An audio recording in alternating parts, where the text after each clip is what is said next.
바이오벤처를 설립하고 그게 결국 투자가 회수가 되고 신약이 개발되고 하는 그 오랜 과정을 한마디로 나눌 수는 없지만 그런 경험이 있는 우리 막내 최근에 브릿지 바이오를 설립해서 운영하고 있는 분한테 일단 한번 개략적인 이야기를 들어보도록 하겠습니다.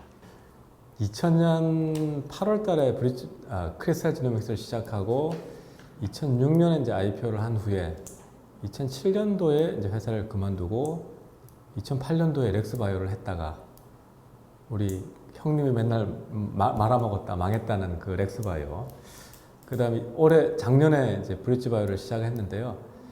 이 바이오벤처는 해보면은 생각보다 시간이 오래 걸리는 것 같아요. 그러니까 생각했던 것보다는 사실 할 일이 굉장히 많고 시장에 나가고 제품을 낼 때까지 굉장히 긴 시간이 걸리는 건 확실한 것 같고요. 우선 2000년도 비교해 볼 때 최근에는 이 환경이 굉장히 좋아진 것 같아요. 그러니까 한국의 이 바이오벤처를 할 수 있는 환경 자체는 굉장히 좋아졌고 해외에서 보는 눈도 많이 바뀌었고, 그래서 그야말로 지금 바이오벤처를 하기에 아주 좋은 그런 시기가 되었다 이렇게 생각이 드는데, 바이오벤처는 제가 볼 때는 굉장히 큰 모험이죠.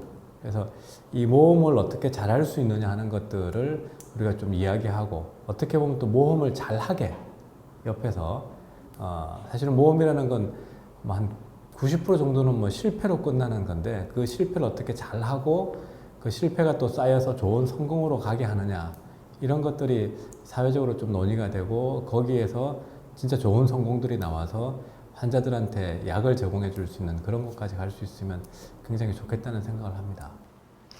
지금 우리 둘째 이장영 씨 같은 경우는 성공적인 바이오벤처라고 말할 수 있는 메디포스트에서 근무를 하셨는데, 거기서 근무하면서 느끼는 건 어떠세요? 저희 회사 같은 경우는 2005년에 상장을 했으니까 이미 상장한 지 11년이 됐고, 그 다음에 대부분 바이오벤처는 이제 어떤 디스커버리 프로젝트 한두 개를 가지고 거기에 매진하는데, 저희 회사 같은 경우는 이제 제대은행이라는 캐시 제너레이션 하는 비즈니스가 있고 하다 보니까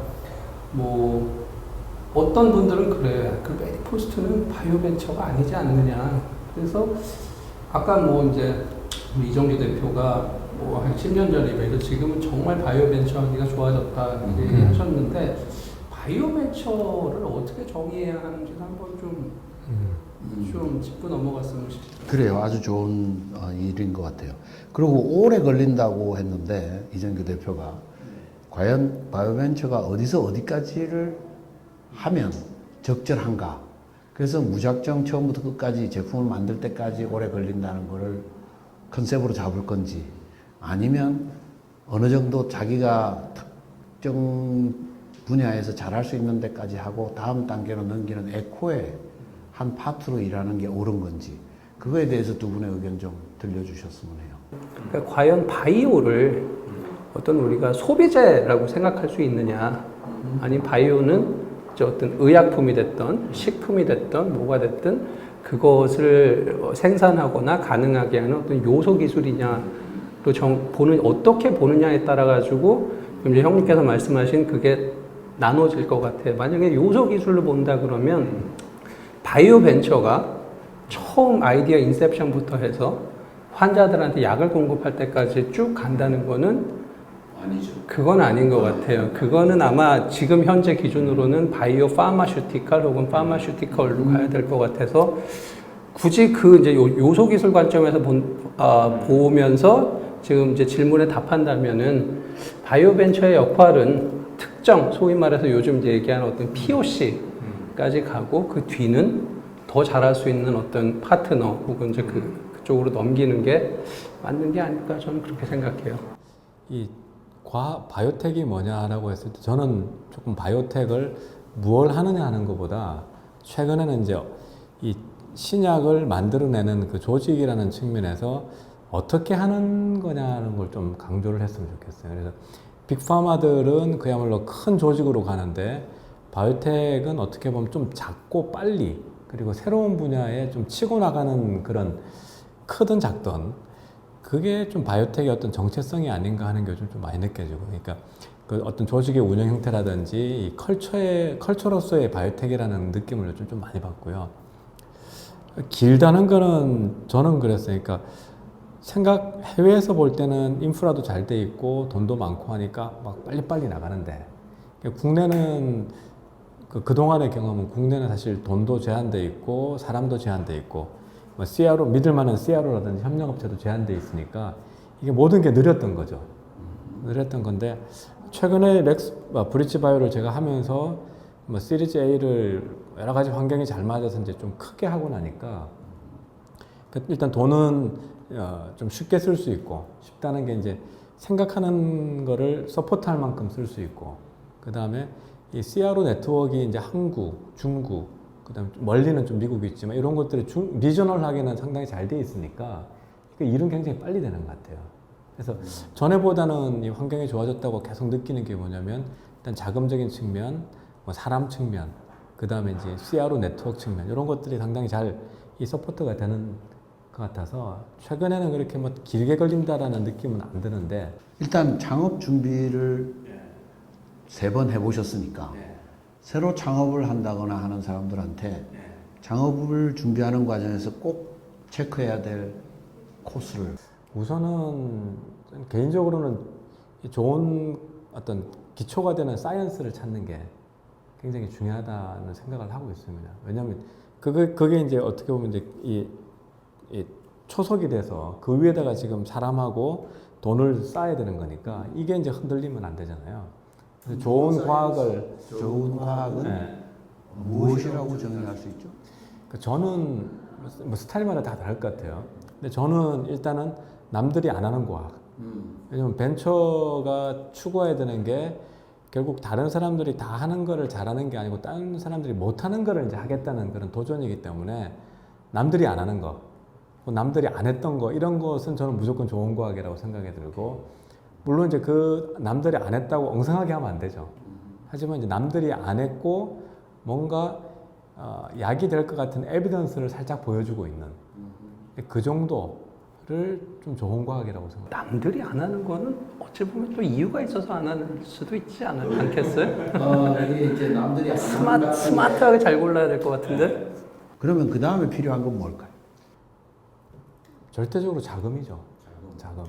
왜냐면 뭐 요즘은 실험 하나 하면 1억 들어가니까 자금이 없이 사실 밀어붙인다는 건 굉장히 힘든 것 같아요. 그러면 최근에 좋아졌다는 게 자금 조달 측면에서는 일단은 투자하려는 사람들이 많아진 건 확실하고요. 예를 들면 우리 판교에서 이제 혁신신약 사롱을 하면 오시는 분들의 구성이 한 3분의 1 정도, 3분의 1 내지 4분의 1이 투자가 쪽이거든요. 그만큼 이제 뭔가를 찾으려는 사람들이 굉장히 많아졌다는 거는 확실한 현상인 것 같아요. 저는 일단 뭐 메디포스트가 다 이스태블리시 되고 나서 2012년에 조인했으니까 제가 거기서 어떤 구조나 시스템을 만들 일은 없었고 굳이 뭐 이제 하나 사례로 든다 그러면 저희 같은 경우 이제 중국에 합자법인을 만들었어요. 합자법인하고 이제 중국은 워낙 뭐 여러 미국에도 법인이 있으시죠? 네, 미국 법인은 사실 이제 그 기존에 이제 메디포스트가 개발하던 것을 이제 미국에서 임상 개발하는 거 매니지하고 그런 데 가까우니까 조금 성격이 다르지만 중국에 만든 법인 같은 경우는 중국이 워낙 유니크한 나라니까 사실 뭐 한국에서 했던 뭐 임상 시험을 인정을 받거나 뭐 그냥 불가능하거든요. 처음 스크래치부터 해야 되니까 사실 모든 그 분야 사람이 다 필요하더라고요. 이제 GMP 생산하는 사람, 대관하는 사람. 그런데 뭐 아직 제가 이제 이렇게 사람을 다 구해놔서 저는 이렇게 구했습니다 하고 딱 말씀드리면 모르겠는데 한 가지 이제 좀 문제가 됐던 게 사실 처음에 이제 그 합자법인을 세울 때는 그 생각을 못 했는데 사실 저희 합자법인이 산동성 태안이라는 도시에 있어요.